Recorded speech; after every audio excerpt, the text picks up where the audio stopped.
Silvergate and Silicon Valley Bank collapse. As you may have heard, two major U.S. banks, Silicon Valley Bank and Silvergate, both failed last week.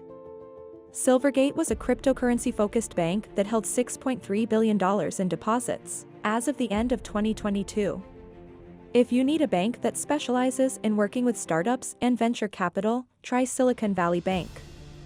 That one raked in $173 billion in deposits, making it the largest. 2 days after Silicon Valley Bank failed and was shut down by the Federal Deposit Insurance Corporation to best protect deposits, Silvergate announced it would begin a voluntary liquidation to try to return money to depositors. Welcome to Financial Fortune. Don't forget to subscribe to the channel and hit the thumbs up button. I'm going to look at two banks here because they're both getting crushed this morning. The first one you were referring to, Silvergate Capital, its massive bet on crypto continues to unravel. And the other one is Silicon Valley Bank, which is very much tied to the tech startup ecosystem. More than $23 trillion are held by banks in the United States, with 94% of adults owning some form of bank account. Banks are critical to the American economy.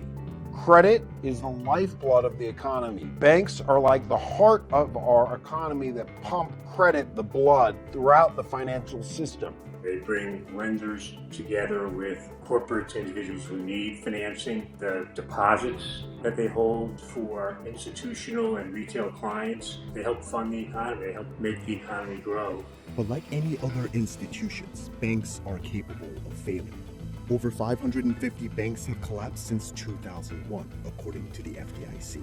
The first year in American history where not a single bank failed was 2005.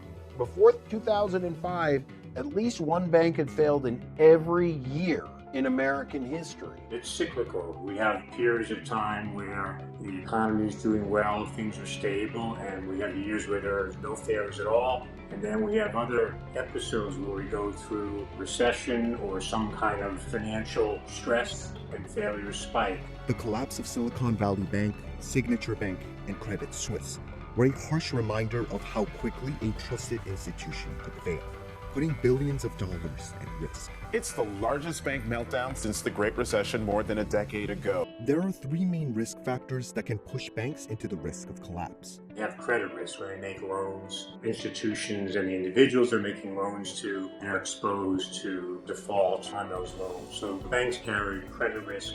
Secondly, they have interest rate risk. They have assets that have a particular interest rate risk profile. They have liabilities, and one of the jobs of the bank is to match the interest rate profile of assets and liabilities and to try to minimize that interest rate risk. And they have liquidity risk as well. Bank failures become a possibility when these risk factors impact either the bank's liquidity or solvency.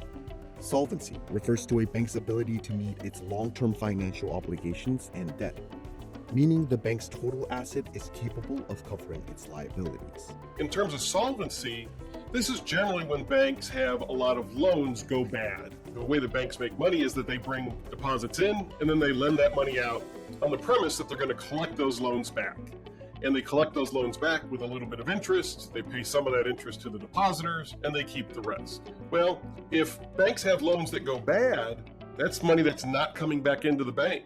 And if you have enough of those go bad, it can cause the bank to fail, where there's not enough money coming in to pay those depositors that they've gotten the money from. Many of the banks failed due to insolvency during the 2008 recession, including Washington Mutual, the largest bank to collapse in American history. If you recall back in the aughts, a lot of people were getting adjustable rate mortgages, and they were getting mortgages that were often referred to as ninja loans or ninja mortgages, which was no income, no job, no assets. They would get people into a mortgage with a very low teaser rate, maybe half the rate of what you would actually pay. But after 6 months or a year or 2 years, then the rate would adjust to market rates. Well, if you're barely able to afford that mortgage at the teaser rate, that introductory rate they gave you, once those rates jumped, people couldn't afford those mortgages anymore, and they began to default on those mortgages. And so Washington Mutual had a lot of these. And so you saw this with a lot of banks in that 2008, 2009, 2010 timeframe. Liquidity refers to how much money banks have to meet their short-term financial obligations. When you put your money in the bank, you're entitled to that money whenever you want. That's the promise that's been made.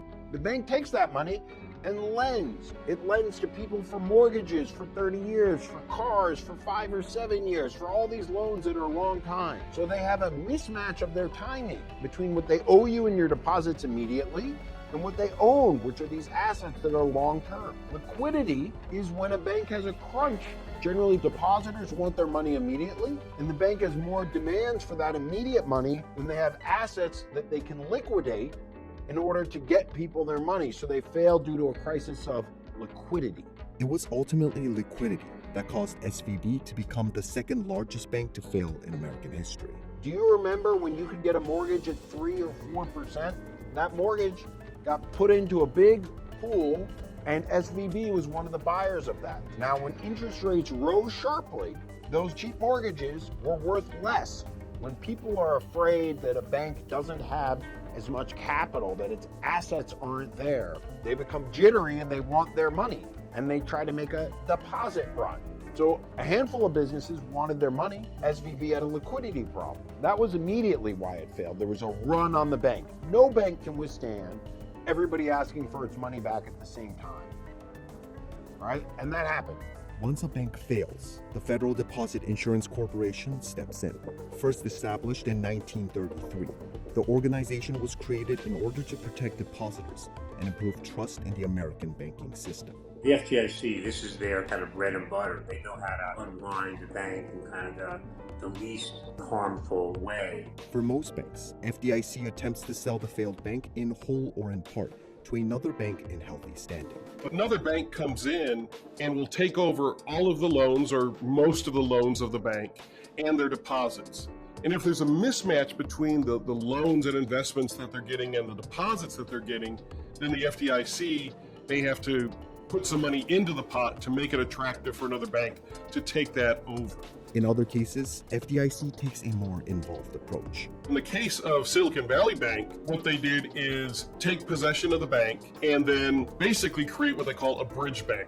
And the idea of this bridge bank is to get the depositors their money and then collect on any loans that they might have. In essence, what they're going to do is liquidate this bank so that the bank no longer exists. Regardless, depositors in an FDIC-insured banks are covered up to $250,000 per depositor per bank for each account ownership category.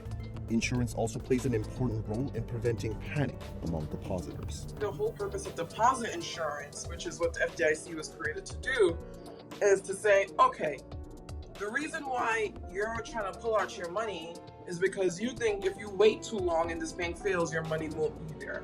So what if we back your money and we say, even in the case of this bank was to fail, we will insure you up to a certain point. However, not all banks are FDIC insured. Yet the federal government made a controversial move in 2023 when they announced that all depositors of SVB, including more than 95% who are uninsured, would continue to have access to their money. I am very concerned that we're setting a precedent towards unlimited government support for every dollar in the banking system. There's now an expectation in a similar event they would do the same thing, and if that's the case, it really needs to be addressed in a much more comprehensive way, and that would presumably involve raising the deposit insurance limits and having the deposit insurance premiums reflect that accordingly. Nonetheless, a swift action from the government is vital to containing bank failures that could lead to a dominant effect. How much could this spread? From lessons learned in the past from banking regulators and financial crises, the quicker you move to ring fence or isolate this incident from other banks, the less likely there is of a contagion effect, Andrea. That's probably the reason why you saw the FDIC and California regulators act as quickly as they did with SVB. There's definitely the potential for dominoes.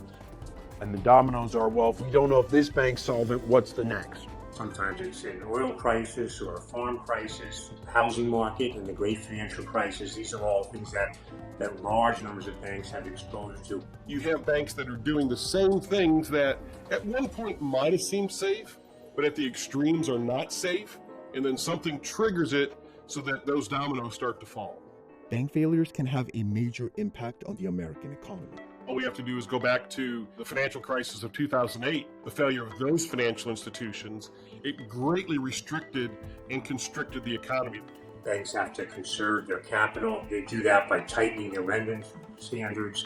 As they tighten their lending standards, there's less credit flowing through the economy. And that contraction of credit is a negative impulse to economic growth. It can trigger either economic slowdowns or more seriously could lead us into economic recessions. So are there enough regulations to prevent and buffer against bank failures? Experts say that's the wrong question to ask.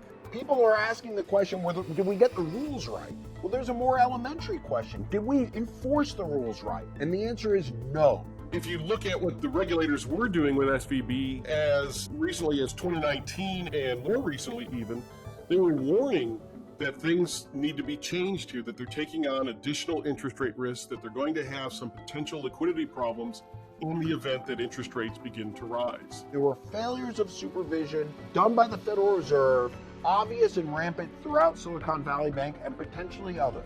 The collapse of SVB also revealed the danger of deregulation. Several politicians and researchers have openly blamed the rollback of Dodd-Frank regulations as one of the main reasons for its failure. We start doing what's known as stress tests, where the Federal Reserve, create these hypothetical situations of our economy in distress in various ways, and then use these simulations for the bank, and based on how the bank is right now, how will you survive, a period of stress, right? So we start to know these things, and it's great. And then literally on the 10th year anniversary of Dodd-Frank passing, 2018, we see, and under the Trump administration, there is now this call to deregulate a bit, right? What we're doing today with respect to Dodd-Frank is truly important legislation. And I have to say, for a Congress that they say, won't be doing much because we have an election coming up, I think we're doing an awful lot when you think about it. They raised the limit up to 250 billion that were subject to some additional scrutiny from 50 billion. And so SVB happened to fall in that category of between 50 billion and 250. So when they raised that to 250, they weren't subject to this greater scrutiny. Deregulation is not the answer, right? We keep trying that and we keep failing, right? So at some point, we need to stop this game that we're playing with ourselves. Panic is never the right reaction following a bank's collapse. Nonetheless, there are always lessons to be learned from it. All in all, the U.S. banking system is safe and sound. For individuals, though, it doesn't hurt to take a look at the financial health of your financial institution, your bank, if you happen to have more than the insured amount. And unless you're having to make payroll, if it's your savings that we're talking about, then it might make sense for you to spread that money out just for your peace of mind. Because if you are banking with a small community bank and something were to happen to that bank, it's unlikely, but if something were, it's unlikely that the regulators are going to come in and guarantee all of your deposits. They would only be guaranteeing up to that $250,000. Please hit that like button if you found this video helpful, fellas. I'd value your help a lot. If you want to see more, you can subscribe. With that said, I appreciate you tuning in, and I'll see you in the next video.